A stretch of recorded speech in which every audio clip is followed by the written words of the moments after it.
Students, तो ये questions एक काफ़ी इम्पोर्टेंट है और 10वीं क्लास में ये क्वेश्चंस बहुत आता है, बार बार पूछा जाता है। आजकल एग्जाम्स में ये क्वेश्चन आने लग गया है। तो क्वेश्चन ये है, दो संख्याओं का अनुपात 3:8 है तथा उनका लघुत्तम समावर्तक यानी कि एलसीएम 480 है। इन संख्याओं का महत्तम समावर्तक ज्ञात करो। इंग्लिश में है, the ratio of the two numbers is 3:8 and their LCM is 480, find the HCF of these number. तो देखो, इस क्वेश्चन को हम किस तरह सॉल्व करते हैं। सॉल्यूशंस आ गया यहाँ पर। तो इनका रेशो दे रखा है 3:8 यानी कि अनुपात। तो आप लिखेंगे लेट नंबर्स आगे 3x एंड 8x।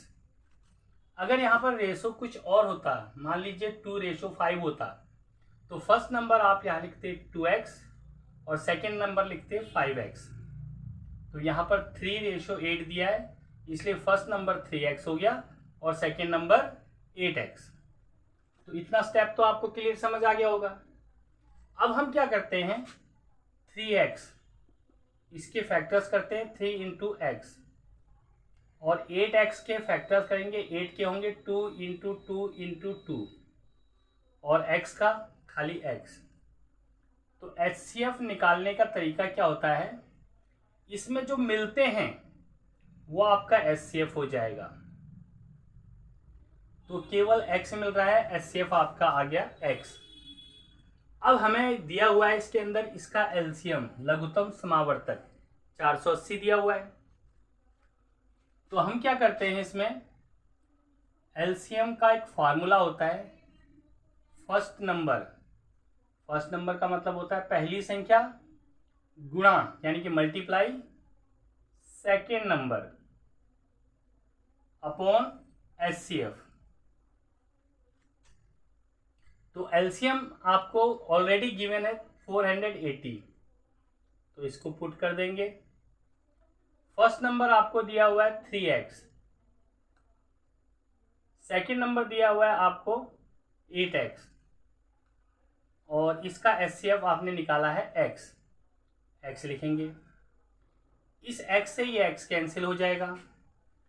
अब आपके पास क्या आ जाता है, ये आ जाएगा 480 इक्वल टू, और यहाँ पर 3x × 8, क्योंकि x तो कैंसिल हो गया।